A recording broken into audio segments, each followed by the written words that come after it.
Hi, I'm back. I'm so sorry. Oh my word, that was probably so stressful. It was super stressful for me. Can everyone hear me? Yay, I'm back. Yes. Okay. Whew. Okay, good. Okay, so let's start over. Okay, so I'm going to share my screen with you and we're going to get right back to where we were. Okay, so let's talk about the test specifically. So tomorrow is big test day. There are 2 sections.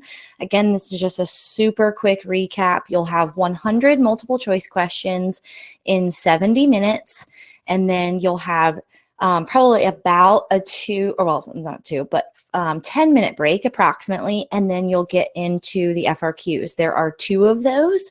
You'll be given 50 minutes. Now, they will not tell you like when 25 minutes is up and when you should be moving on to the next test or the next FRQ. They will not do that. That's on you, okay? They can only, per the rules, give you a 10-minute warning in the total 50 minutes. So make sure that you have a non-noisy watch or can see a clock. They're supposed to have visible clocks in lots of places so that you can see where you are timing wise. Okay, so just know that at about 25 minutes, you should be moving on to the next FRQ. Okay, all right, so let's see here. So I'm going to give you some pointers that I give my students every year that I've heard based off of going to the workshops that they give for teachers every year and hearing from AP readers, the people who grade these tests every year. Okay, so some pointers. Number 1, this seems kind of odd, but I want you to cover up the answer options. So I have a test here. It's a previous psychology test. So what that means is if I'm reading this test, if I'm taking this test, number 1, I'm going to cover up my answer options and read the question. And then I want you to brain dump before looking at your answer options, particularly on the trickier ones where you're like, I'm not quite sure on this one, or I'm not quite sure what this question is looking for. Right? I want you to brain dump, meaning just jot down a few things, or at least think about a few things that you think this question is asking about. Okay. Let me see if I can come up with an example here really quickly. So Marissa is a good tennis player whose performance seems to improve as the crowd watches her gets larger. The best explanation for this phenomenon is, okay, so Marissa is good at tennis, right? So she's mastered the skill and other people are watching. Okay, so I'm pretty sure that's social facilitation. So I take off my hand and I looky there. C is social facilitation. Now, that doesn't mean that I don't look at my other options, right? You always look at every option and use process of elimination, even if you are certain of the answer. So I'm going to go back through and say that no, bystander effect is not correct because no one's needing help.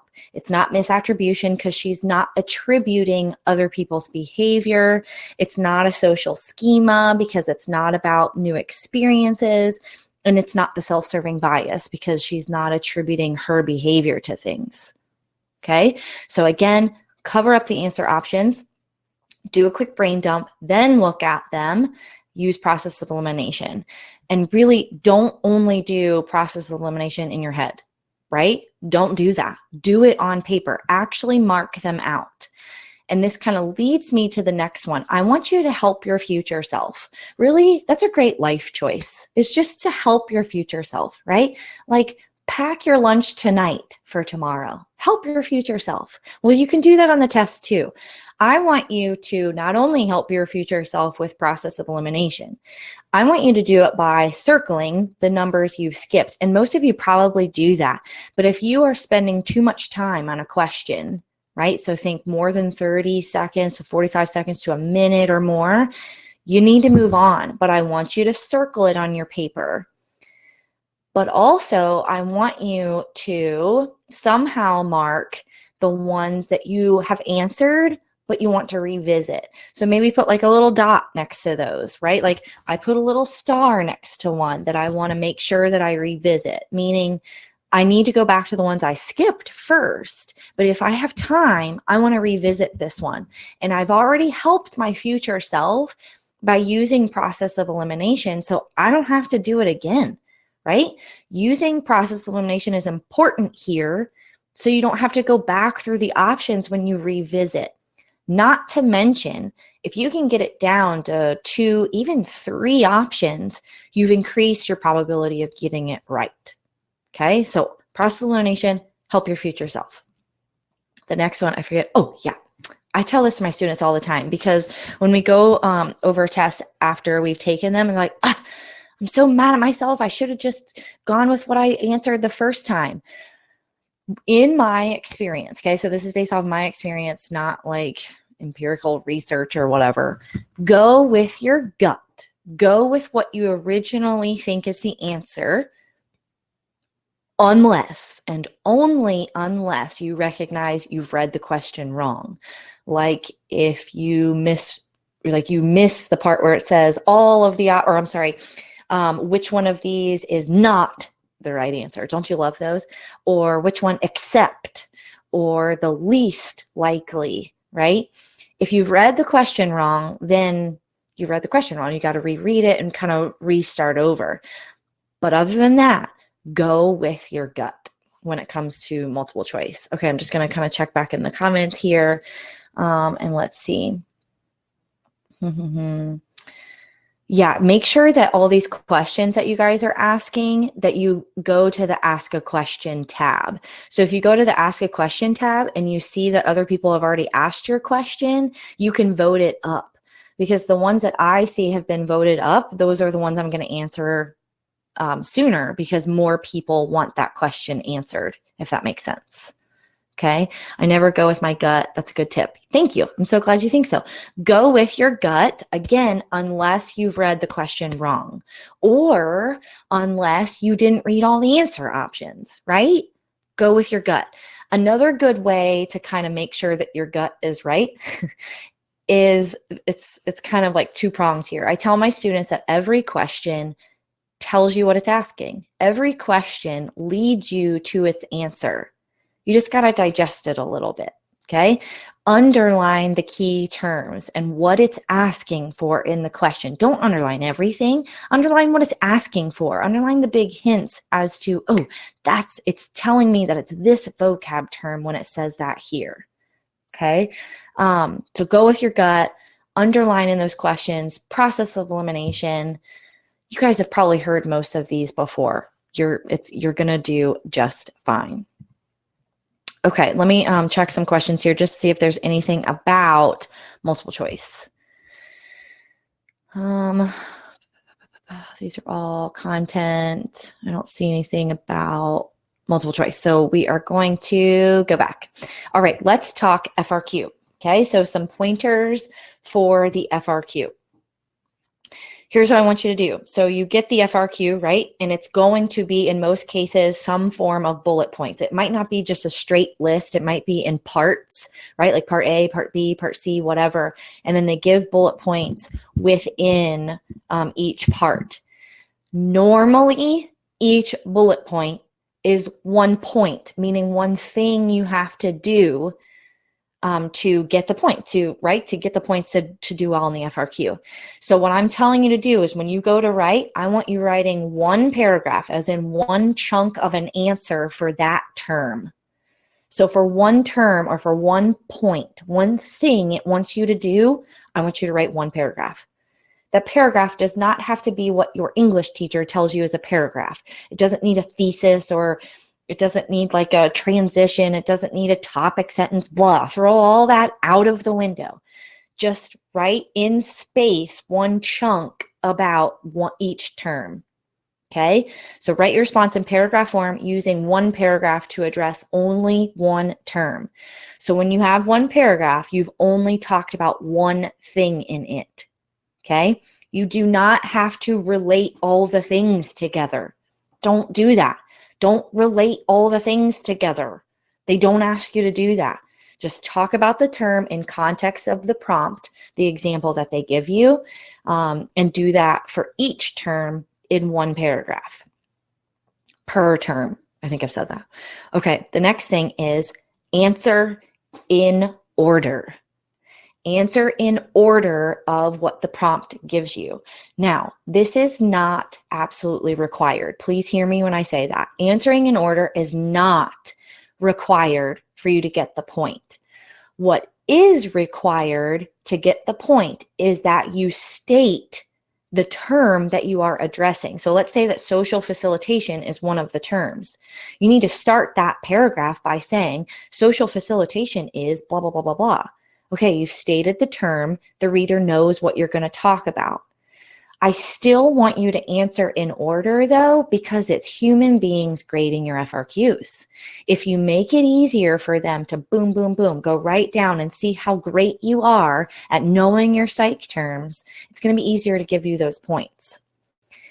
In addition to that, if you just get a little frazzled and you don't say the word social facilitation, and you don't say the terms that you're addressing in each paragraph, they still have to grade it. They still have to grade it. But because you didn't say the terms, they have to grade it as if you answered in order. So if you went out of order and didn't say the term, you probably won't get a single point. So that doesn't mean I want you to cue freaking out here. That's not what I want you to do. What I want you to do is state the term that you're addressing. Social facilitation is blah, blah, blah, blah, blah. And it applies to this scenario because blah, blah, blah, blah, blah. But then I also want you to answer in order. Are we making sense so far? Are we making sense so far? I got a yes. Yeah. Okay. Okay, good. We're going to keep going with FRQs. Okay. Another one, leave space in between your paragraphs. Okay, leave space in between your paragraphs. Here's why. You could think of something that you want to add to a paragraph, right? Or let's say that you didn't know the second bullet point, the second term. So you're going to skip a ton of space so that you can go back and answer it once you're all done with the other stuff, making sure it's still in order. But even still, I want you to leave like 4 or 5 lines in between each paragraph. You're going to have like pages upon pages to write your responses. That doesn't mean I want 1 paragraph per page. I just mean leave like, I don't know, this much, like 3 inches of space. That's like 5 or 6 lines maybe in between each paragraph. Because if you think of something you want to add, you can add it in that space, rather than adding it at the bottom on the back and drawing an arrow and saying, this applies to the social facilitation term. Okay. Again, if you just set it up to make the human beings, make it easier for them to grade your paper, it's going to be easy to give you the points. What was the next one that I talked about? Let's see. Okay. If you have time, define the term. It was like a long, long time ago that it was required that you define the term. Now you just have to be able to apply it. But here's the thing. Definitions almost always help. And sometimes you stumble upon the point, or at least stumble upon what thinking you need and remembering what you need to say about the term by writing the definition. It should not be long. Like, I'm thinking it needs to be 1 line at the most. Again, if you have time, which you should, right? You should have time to write a 1-line, super concise definition, but make absolutely certain you apply the term to the prompt, to the scenario given to you in the question, or you're not going to get the point. Definitions alone will not score. They just won't. Okay, I want to say that this is my last one, but I actually just thought of another one. So I'm going to say it first. Okay, so I forgot another one. You have to answer in sentences. And what this means is that you can't write dictionary writing. So here's what I mean by that. You cannot write, so let's say again, the term that you need to apply is social facilitation. So you start by saying social facilitation is, you do a quick definition, and then you say social facilitation applies here because, and you talk about why it applies to this prompt. What you can't do is say social facilitation hyphen or colon, and then write it out. Okay. more importantly, you cannot say, I'm trying to think of a better example. You can't like say social facilitation, bullet point, or colon, and then a bullet point underneath that, write its definition, and then a bullet point underneath that, write its application. You can't do that. They won't score it. So make sure you just write paragraphs. They don't have to be super fancy. Just, again, the framework is the term is ... and do a quick one-line definition. The term social facilitation applies here because, okay? If they give you a name like Joe Bob or Sally, use the name. Social facilitation applies here because Sally was performing in front of a bunch of people, and it was a well-mastered task. She was really good at playing the violin, and therefore her performance was better due to other people watching. Okay, you use the name, you talk about the violin, you get specific to that prompt. Okay, then my last pointer is underline. I don't want you to get underline happy. All I want you to do is one time per paragraph, underline the term that you're talking about in that paragraph. So in the paragraph where you talk about social facilitation, I want you to underline it the first time you say it. That's it. It's not required. It will not get you more points. Nope. But it certainly will make it easier for that human being to grade your paper. Okay? All right. Those are my FRQ tips. Are we good on those? Give me like a thumbs up or a yes, we got this. Okay. Good. So can I do this? Social facilitation, Sally did better because. No, you cannot do that, Mitchell.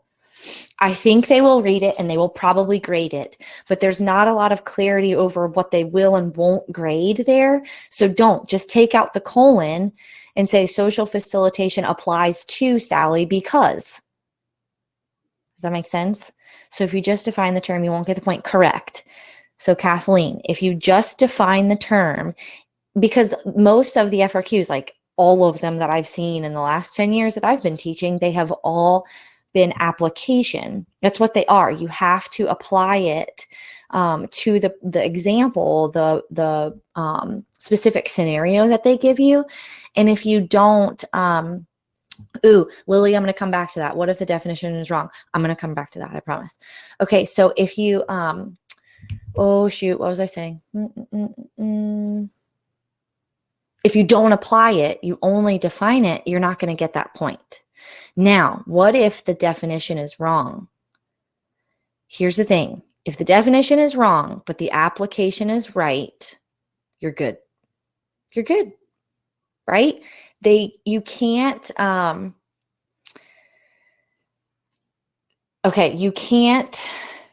here's what I'm trying to say. Wrong information doesn't hurt you. Good, Rosemary, thank you. Unless it contradicts the point, okay? Wrong information can't hurt you unless it contradicts the point, okay? So if you were to say something like, social facilitation is when performance increases due to the presence of others, but decreases as you work in a group, which would be social loafing, by the way, you're trying to say that it's two things. You can't say that it's two things, if that makes sense. Let me think of a better, like, contradictory example. A big one with FRQs is neurotransmitters and hormones. Let's say that top down and bottom up processing is another good one.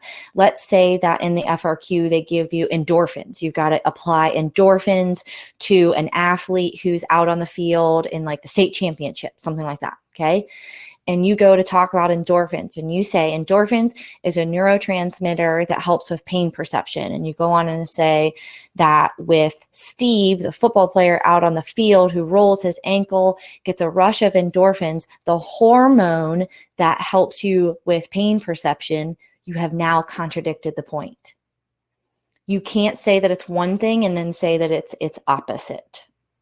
Okay, you can't say that it's one thing and then say that it's opposite. Okay, all right, so let me get back to these slides really quickly. Okay, so wrong information doesn't hurt you unless it contradicts what you originally said. Okay, let me give you some overall pointers and then we're going to get into the questions. Use your psychological common sense. You've been in this class for at least a semester, in most cases a year. You do not have to know every single exact term in order to get every question right. In fact, my students and I were going over the last year's test in our review session this afternoon, and there was a term on there that I have never seen before. Never seen before, okay?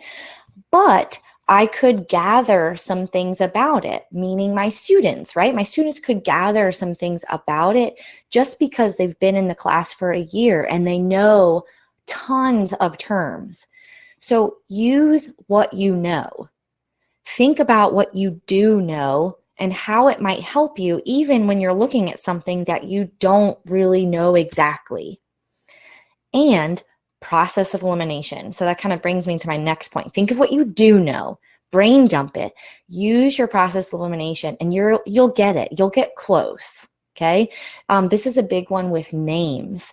My students couldn't remember who Martin Seligman was, and that was the right answer. So we went through all of the names like Pavlov and Skinner and what was another one on there? Tolman and, oh, I forget the other one. But anyway, they knew who Skinner and Watson and Pavlov, and they figured it out by working with each other who Tolman was, and they were able to narrow it down because of process of elimination to Seligman. Okay. Use your psychological common sense. You've got this.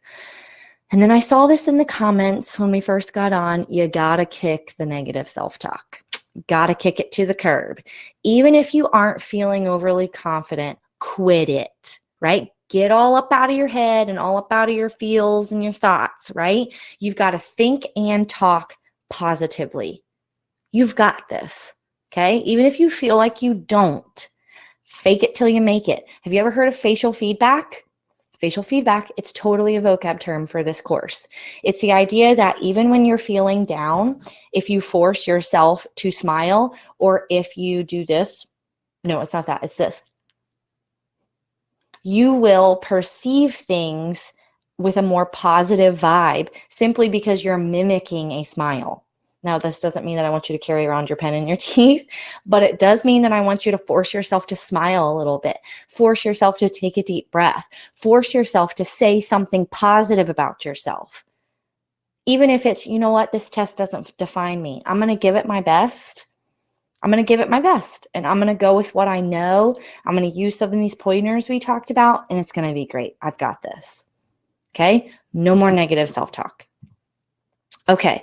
Let me see if there's anything in the comments here really quick.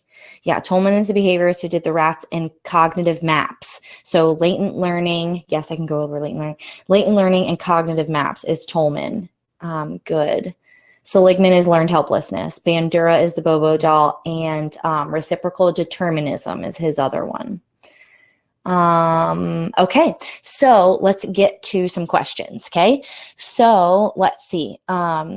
You want to go to the Ask a Question tab, and you want to vote it up to the top if you also have that question. Okay, all right. So the very top question is Erikson's and Piaget's stages.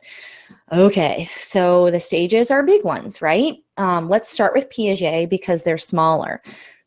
So Jean Piaget is the guy of psychosocial development. And I want you to think kids, because really his top stage is like 12-year-olds-ish. And he argues that most people don't even get to the top stage. So let's go over these really quickly. Piaget's stages, I want you to think of a wee little baby and what they do with things when they're experiencing it for the first time. Like I have a 16-month-old. Everything he touches goes straight to his mouth. That's sensory motor. So sensory motor is the first stage of Piaget, and it simply is, that's how they experience their world, right? Is by touching and seeing and hearing and tasting things, okay? Okay, and then the next one, so sensory motor, pre-operational. Pre-operational is where I want you to think of the vocab terms that apply. Egocentrism is a big one. And I'm going to give you a pointer here. Egocentrism, and I want you to write this down. Are you ready? Egocentrism is not selfishness. Egocentrism is not selfishness. And this is where I want you to think more about the psychological vocabulary that you should be using in your FRQs. It's not just plain simple selfishness. No. It's the inability to take someone else's perspective. So it's the idea that I'm going to play hide and seek by covering my eyes, right? This is my hiding spot right in the middle of the room, right? Because that's what a 3-year-old does because they're egocentric. Right? That's because what they see, they think other people see because they can't take their perspective. Okay. Pre-operational is also where babies acquire object permanence. And I saw somebody put that in the comments. Object permanence being the opposite of out of sight, out of mind. Meaning that when I take away like my car keys from my baby, he throws a total fit, even though he can't see them anymore because he wants them, right? That was my toy and you took it from me. Because he's reacting that way, he knows they still exist. Whereas like 4 or 5 months ago, if I took them and hid them quickly, he would just be oblivious to the fact that they even existed, right? Like totally forgets about them because if he's not looking at them, he doesn't know it exists. Okay, sensory motor, pre-operational. Then it's concrete operations. Concrete operations is where you obtain, vocab term, conservation. Very good. Conservation question mark. Lily, good job. So it's where you obtain conservation. And this is where you understand that just because the shape of something changes doesn't mean its quantity or its amount changes. Okay, good. Concrete conservation. Very good. I like that. Thank you. Okay, and then it's formal operations. Okay. Yes, like water in a bowl versus a test tube. It's the same amount. And the child, my students tested this. I brought my kids into the classroom this year and my students tested this on my 5-year-old. And he totally was like, yeah, that one has more in it, even though he watched him pour the same amount. So anyway, the last one is formal operations. And this is where, good, metacognition, abstract, and hypothetical thinking. Okay, so higher order thinking, abstract, hypothetical, like what ifs, not all literal thinking. Okay, Erikson stages. Stage 4 was formal operations, Bethany. Just complex. No, metacognition is not complex thinking. It's thinking about thinking. It's the fact that you guys knew to ask about Erikson's and Piaget's stages because you know that you don't understand them very well. That's metacognition. Knowing what you don't know, knowing what you do know. Yes, there are only 4 stages for Piaget. Yes, awareness of one's own thought process. Good. Yes, that's metacognition. Yes, that seems very meta. Okay, Erikson stages. Okay, so Erikson stages start from birth and go all the way to death. Should you know the age ranges? They are helpful. Yes, they are helpful. Yes. So yes, you should. I don't know them exactly off the top of my head, but with Piaget, sensory motor ends somewhere around, I think, 8 to 10 months. And then pre-operational is up through, I think, like 5, 6, or 7 years old. And then concrete operations is up to 12. And then formal operations is like 12 and above. And Piaget even argues that most people don't make it to formal. Okay. All right. So is object permanence, sensory motor, pre-operational, or both? You don't have it in, well, that one's kind of tricky. You acquire it towards the end of sensory motor, but it's normally you've got it in pre-operational. If you're in pre-operational, you have object permanence. Okay.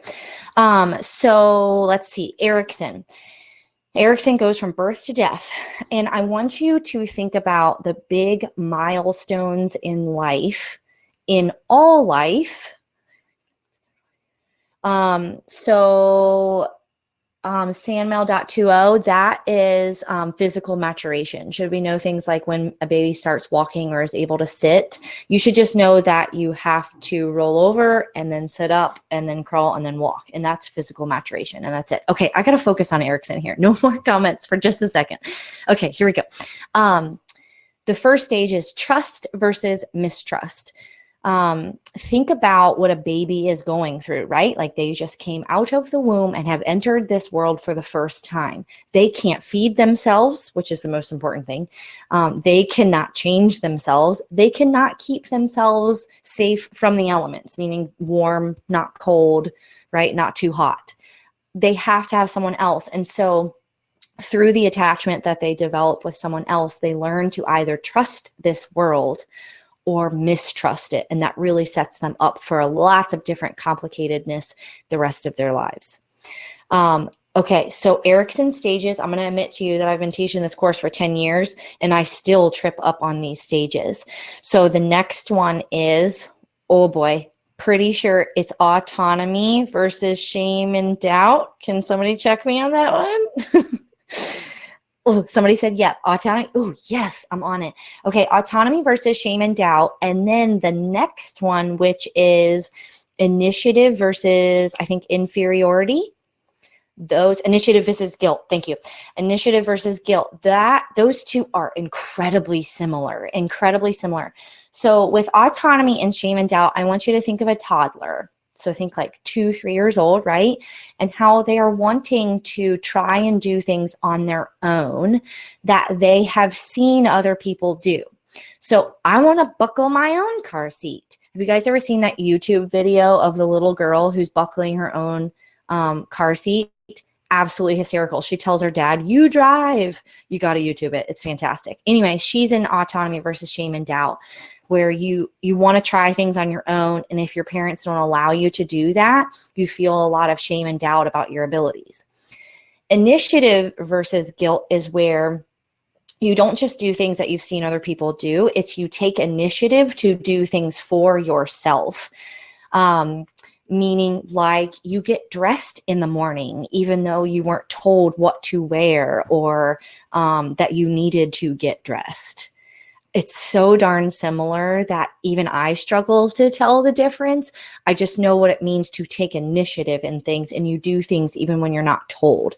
You start brushing your teeth on your own. You start taking care of things on your own. Okay, so initiative versus guilt. The next one is industry versus inferiority. And I want you to think of elementary school, and I want you to think of recess.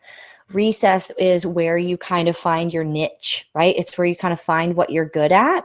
And that's exactly what industry is, right? You find things that you are good at. You find out if you're good at sports, or if you're good at music, or if you're good at making friends, that kind of thing.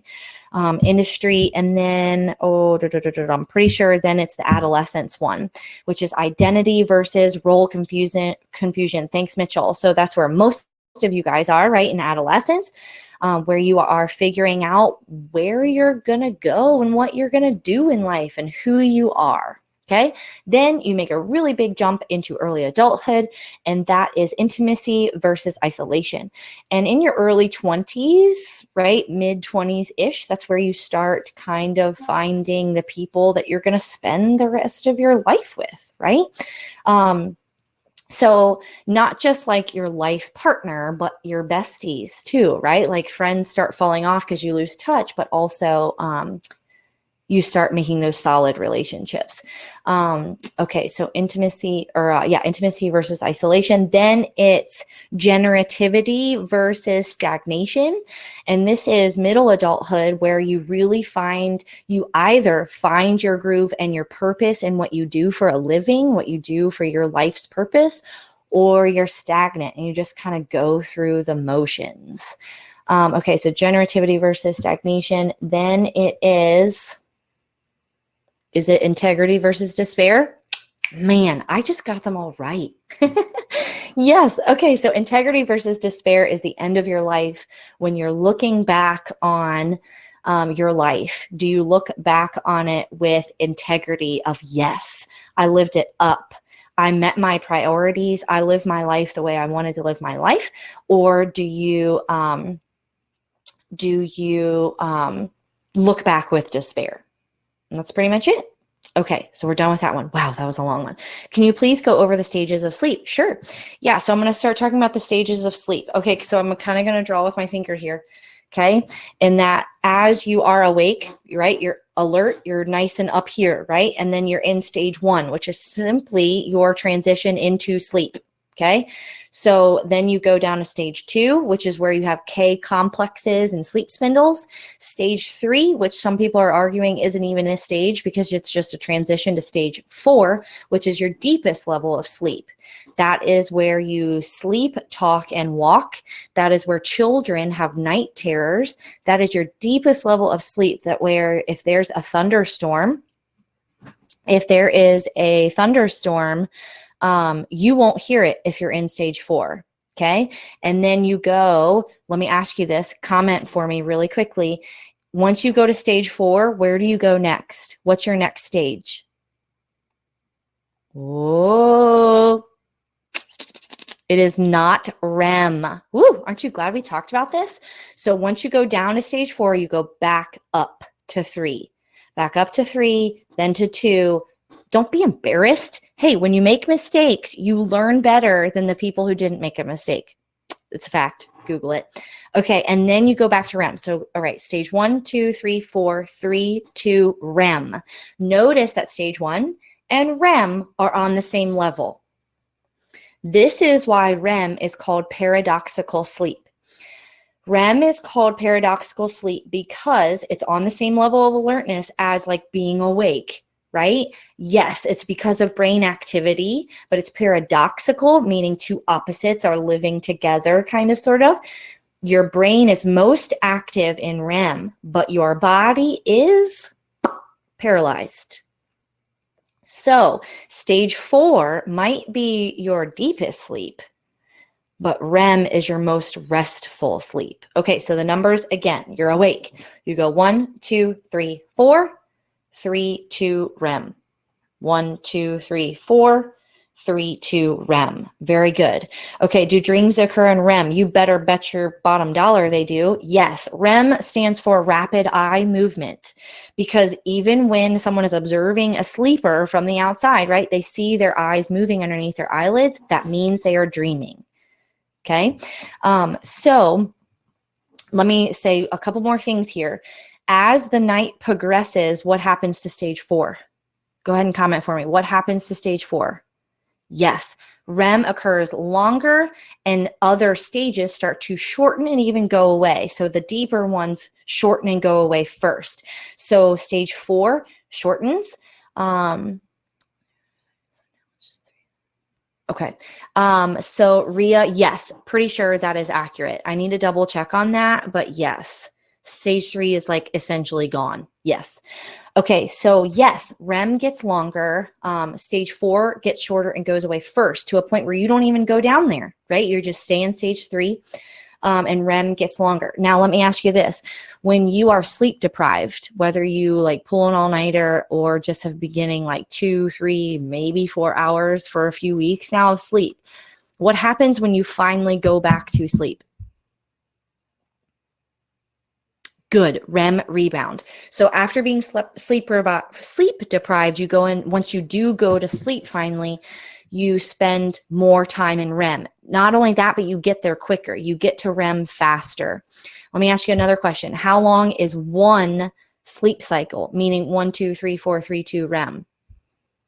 Good, 90 minutes. Yes. So you could see a question on the test that says, if Sally sleeps from, let's make this kind of simple math, midnight to 8 a.m., so 8 hours, right? How many sleep cycles does she go through? So if Sally sleeps 8 hours, how many sleep cycles does she go through? Well, 8 hours, 90 minutes is an hour and a half. It is too much math. Math is hard. It's less than 8. It's 6. Yes, it's 6. Good. It is too much math. You're right. But you can do it. I promise. It's 6, right? Okay, good. because a sleep cycle is 90 minutes long. Okay, done answering that one. The next one, oh, the biology section. Whew, it was voted up there. Okay, the biology section. It is 5. Is it 5? It's somewhere around there. Oh, really fast. Rational emotive therapy. Put it in the ask a question tab and see if people voted up. Because that is an important one. Most controversial type of psychotherapy. Okay, so can we go over, hold on. Somebody just voted it up even more. Can we go over disorders and treatments? Okay, yeah, that's a really big one, but we'll go ahead and have a stab at it. Okay, so I'm going to talk specific to disorders and treatments, not necessarily separately. Okay, so some big takeaways here. If someone is going through, it's where you talk to someone. Yeah. If someone is going through clinical depression, if they're diagnosed with clinical depression, what type of drug will they take or will they be prescribed? The quick answer is an antidepressant, right? Well, here's what you got to know. What is going on biologically in a depressed patient? They don't have enough what? Right? They lack serotonin. Good. So an antidepressant is going to increase the levels of serotonin, also norepinephrine, also dopamine, but really serotonin's the big one. Okay, I want to talk to you about something specific here, and that is SSIs and SSRIs. These are two types of antidepressant drugs. Okay, so is an antidepressant an antagonist? I'm so glad you asked that, Anna, because that's really where I'm going, okay? So an SSI, think of it as a serotonin imitator, right? It's an agonist. So no, an antidepressant is not an antagonist. It's an agonist because it mimics and increases the levels of serotonin, the one that's lacking in the clinically depressed brain, okay? Like Prozac, very good. So it's going to increase serotonin levels. Now, there's also SSRIs. SSRIs throws that R in there. This is a reuptake inhibitor. Good job, Melinda. Yes. This is a reuptake inhibitor. I don't want you to think of the word block, though, because an antagonist is what blocks. And I can give you an example of that in a minute. A reuptake inhibitor is just like, it's a little bit more powerful of an antidepressant because not only is it an agonist and mimicking the serotonin going through the neurons, it's also blocking all the excess serotonin in the synapse from being reabsorbed in the sending neuron.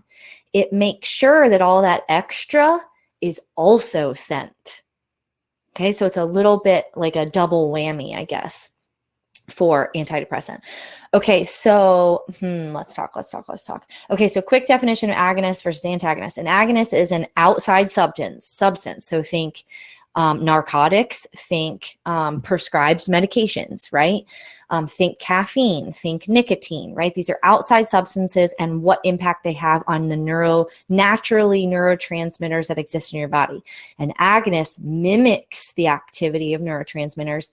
Antagonists block the activity of neurotransmitters. Quick example of an antagonist. Do you guys know what botulism is? Have you ever been told that at your grocery store, you don't buy canned goods that have a dent in the can? That's because it may have botulism in it, which acts as a vacuum. And so it dents the can, right? Well, if you ingest botulism, it acts as an antagonist to acetylcholine. Good. It prevents muscle contraction. Very good. So ACH, thank you, Rosemary. ACH is the abbreviation for acetylcholine, which allows you to, contract your digestive tract. That's kind of important so you can, take care of your business. But if you ingest botulism, it paralyzes that and can quickly cause death. So don't do that. Here's the other thing about that, though. You know how you get like injections of Botox in your face? Yep, that's a strain of botulism. Crazy. We're just going to inject some botulism in our face. No judgment there. I just use that to be like kind of funny. Okay. All right. Excuse me. So, other mood disorders. Okay. So, I think, do you mean to say dysthymia there? I don't know if I've seen that one, dysphagia. Dysthymia is actually no longer, it's now called something else. And oh my gosh, I'm blanking on what it's called, but it's still, go with dysthymia for now, is low grade, like low boiling, longer lasting clinical depression, right? It lasts for a longer period of time and it's just kind of like lower grade. Thank you, persistent depressive disorder. Thank you, Anisha. Thank you, thank you. Okay, so some other ones you might be thinking of is bipolar disorder, also known or formerly known as manic depressive disorder. So this is where you have the bouts of clinical depression as well as mania. And mania, not just being like overproductivity, although yes, that's part of it. It's like super duper excited. What medicine do you use to stop bipolar? That's a good question. And I'm blanking on this right now. It's lithium. Yes, thank you. Man, love these comments. Yes, it's lithium. That's a big one you need to know with bipolar. Personality disorders, I would just make sure that you know the big ones. Okay. So absolutely make sure you know antisocial personality disorder, making sure that you know that it's not just shy people. Actually, it's not shy people at all.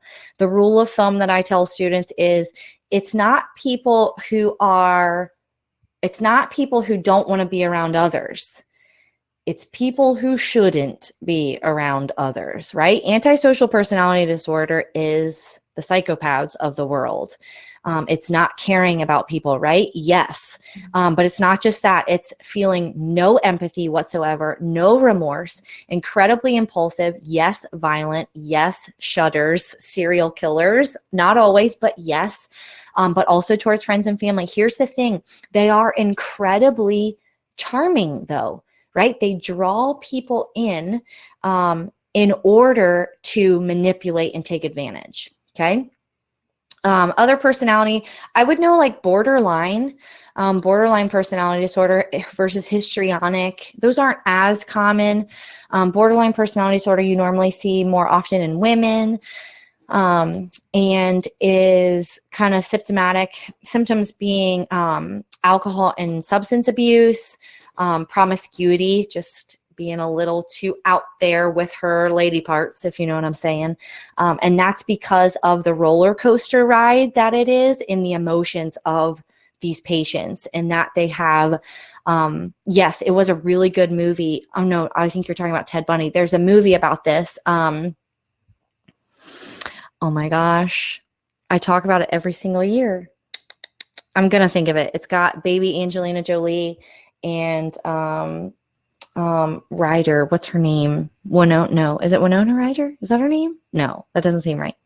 Oh my God, Girl Interrupted. Bam, that was a good movie. Yes, the main character in Girl Interrupted has borderline. I totally encourage you to Google that. Okay, and then dependent and avoidant are pretty self-explanatory, and that you depend on others to make your decisions for you. Avoidant being you don't want to be around other people. And then narcissistic, I would know that too. And then it's all about me glorifying everything that I do. Winona Ryder, I was right. Okay. So let's talk really quickly about antipsychotic, right? So what is the psychotic disorder? Right? What is the disorder? Go ahead and put it in the comments for me, where someone experiences psychosis. It is schizophrenia. Very good. It is not multiple personalities. Okay. That is a personality disorder, probably one that we should have talked about. So yeah, schizophrenia is a psychotic disorder treated with dissociative identity disorder. Good.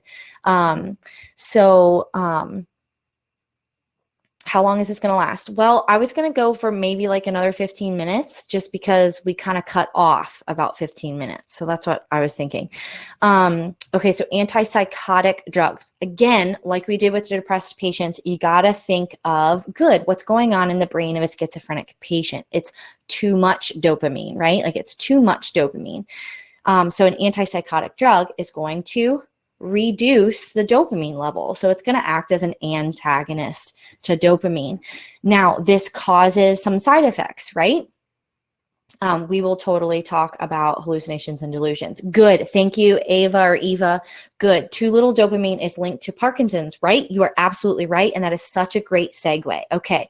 Too little dopamine is Parkinson's. Think Michael J. Fox, right? Like a well-known person, or Muhammad Ali, that have both were diagnosed with Parkinson's, right? It's the inability to control like the tremors, right? Well, here's the thing. A side effect of an antipsychotic drug is something called tardive dyskinesia. Tardive dyskinesia. This is involuntary muscle movements like tics, almost like an induced Tourette syndrome, which, if you think about it, what it's done is it's blocked too much dopamine, which has caused almost like an induced, yes, you need to know that word. It means it's caused almost like an induced Parkinson's. I'm going to attempt to spell it here. Tardive dyskinesia. Yeah, I think that's how you spell it. Tardive dyskinesia. There might be a Y in there. DY maybe. I mean, I've been like spelling it for 10 years. You think I'd know now. But yeah. Okay, that's tardive dyskinesia. Yep, there is a Y. I knew it. Ugh. Okay. All right, what else about disorders and treatments? We didn't talk about psychotherapy. Psychotherapy just being talk therapy. You want to make sure that you know with humanistic, you got to know the approaches with that one. Active listening, client-centered therapy. So let's go back to schizophrenia. That's right. Delusions versus hallucinations. So delusions are false beliefs, right? False beliefs like I am the best teacher ever, or I'm Superman, or I'm the best golfer. I'm like Tiger Woods in his comeback year, right? Like that's a delusion, right? So a hallucination then is perception without sensory input. Okay, perception without sensory input. And that the most common type of delusion is auditory. Okay, the most common type of delusion is, or hallucination, is auditory. Yes, grandeur is a type of delusion and thinking that you're amazing. Persecution is also one. If you've never seen it, go watch A Beautiful Mind. It's a great movie. His delusions were of persecution and his hallucinations, but yes, very good. So grandeur is I am the best teacher ever, or I am the best golfer ever. That's grandeur, thinking you're grander than you actually are. Persecution is thinking that people are out to get you. Okay. All right. Let's see. Let's see. Yes, they're coming to kill me. That is persecution. Good. Okay. All right. Anything else? Quick run through of the approaches. Okay. So I'm going to speak about the approaches specific to treatments. So psychoanalytic or psychodynamic is free association, right? Just talking without censorship. And the psychotherapists are looking for, they're looking for hesitation, right? They're looking for hesitation. They want to, and I'm forgetting what that's called, not transference. I'm forgetting what it's called, where they hesitate. They don't want to talk about it. Resistance. Thank you. They're looking for resistance, where the clients, the patients resist talking about something. The psychotherapist knows, yes, you've got to, we need to talk about that, because that's how we're going to access your unconscious mind, right? Good. Yes. Trying to reveal what's in the unconscious through free association. They want to avoid transference, which is where the patient, through bringing up all this nastiness that's happened, they transfer those feelings of oftentimes aggression and anger, but also of affection and love onto their psychotherapist. Okay, humanistic is client-centered therapy with active listening, where they paraphrase and clarify. They never at any point tell the patient what it is that they should be doing or thinking or anything like that. Let me think of other ones. So rational emotive therapy is a type of cognitive therapy. So cognitive therapy, yes, psychodynamic or neo-Freudians, good. Cognitive therapy is where you address the irrational thinking, right? Irrational thinking. So rational emotive and rational emotive behavioral therapy are right. That's Ellis and Beck. Very good. Beck used rational emotive therapy with depressed patients. And then I think it was Ellis that used rational emotive behavior therapy, which is more confrontational, right? It's more confrontational. And these two are confrontational, guys, because the therapist is saying what you are thinking right now is dumb. And that's kind of offensive, right? So like if a child says, my parents' divorce was my fault, that's not a good, healthy thought, right? And so Beck says, I want to address that thought that you think is true and let you know how not true it is, okay? All right, then behavioral, this is another long one. I think I'll be able to answer like one more question after this. So then behavioral is all kinds of things. So systematic desensitization, counter conditioning with flooding and exposure therapy. Aversion therapy is a type of counter conditioning. Counter conditioning is where you want to, yes, they use virtual therapy, good. Counter conditioning is where you want to condition something out of someone. Okay, so aversion therapy is like, let's say a child who's suffering from anxiety and they bite their nails to the bone. They will use aversion therapy to get them to stop biting their nails, something like that. Okay, or someone with borderline personality disorder, right? Lots of substance abuse. They will use aversion therapy to help them stop and kick their habits. Whew, okay, the only operant one is token reward or token system, which is the only operant one and normally just exists in hospitalization, right? Long-term hospitalization. Okay, anything else about therapies? The Flynn effect is intelligence, that people get more intelligent over time.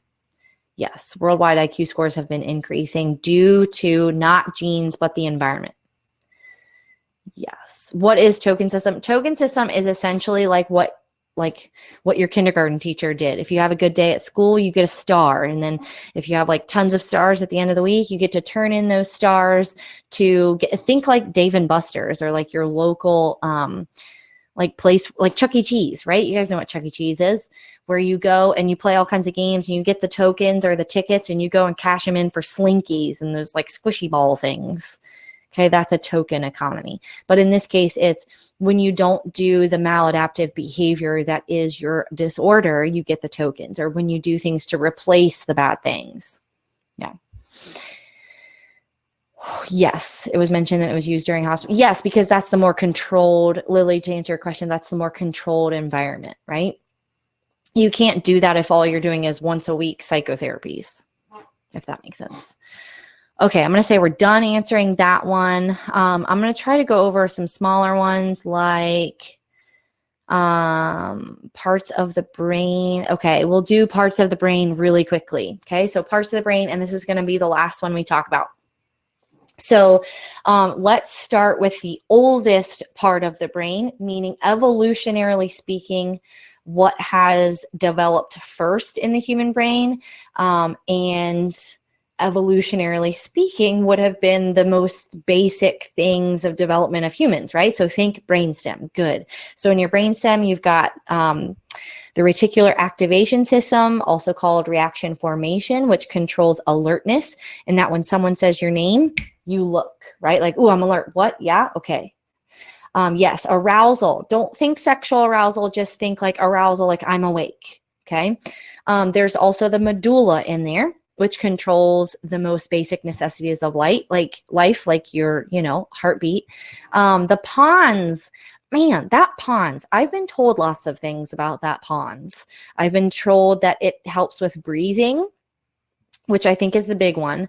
I've been told that it also is, you guys are saying lots of movement. I don't know that as movement. I think of, cerebellum is more what I think of. What I have heard with the pons is sleep. So breathing, just know that it's in the brainstem, right? So it's got to be a very basic function. And to me, sleep's pretty basic. You got to have sleep. And so is breathing. pretty basic. Okay, so coming up from the brainstem, you have like the middle brain, which the biggest part in there is the thalamus. The thalamus is the sensory switchboard. So if auditory information is coming in, the thalamus knows to send it to the temporal lobes. If visual information is coming in, it knows to send it to the occipital lobe. All sensory information go to the thalamus first, except for smell. Smell goes to the olfactory bulb. Then you've got the parts of the limbic system, the hypothalamus, hippocampus, and amygdala. I'm going really fast here just because this is the last thing we're going to talk about. Amygdala is aggression, fear, anger, those extreme emotions. Hippocampus is new memories and learning. Hypothalamus is your drives, like thirst, hunger, temperature, sex, all those drives. Okay, so then we're going to do the lobes. We normally start from the front. If you do a Bart Simpson dolt, right, that's your frontal lobe. It controls personality as well as future and really all judgment, right? So this is the last thing to fully develop. This is why adolescents seem to be a little bit more impulsive, okay? All right, it's also what censors your amygdala. That's why adolescents also are a bit more emotional. Okay, at the back of the frontal lobe is the motor cortex, which controls voluntary movement, right? And remember, it's opposite sides of the body are controlled on the opposite sides of the brain. And then the last thing to develop is the frontal lobe. Okay, the next like headband then is the somatosensory cortex, which is in your parietal lobe. Okay, and so that controls all skin, including taste senses, because taste is simply topical, right? It's just skin. So pain perception, heat, cold, pressure. Okay, and then in the very back, think when you fall and bonk your head and you kind of see spots, that's the occipital lobe where all visual input goes. And then over your ears, I think like you have to tuck your hair behind your ears, is your temporal lobe, which controls your hearing, as well as language comprehension because of Wernicke's. So make an L with your left hand, put it on your left hemisphere. That's language, because language is in your left hemisphere because of Wernicke's in the temporal lobe and the Broca's in the frontal lobe, more specifically the motor cortex, because Broca's controls mouth movement. Isn't boca the Spanish word for mouth?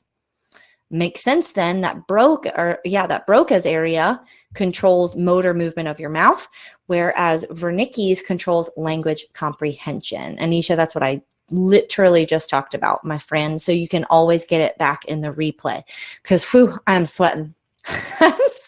We're just going so fast, I'm sweating. Okay, yeah, so that's a good way to remember. Actually, it's really funny. One of my students told me that today. Been teaching this 10 years. My students still teach me something new all the time. Okay.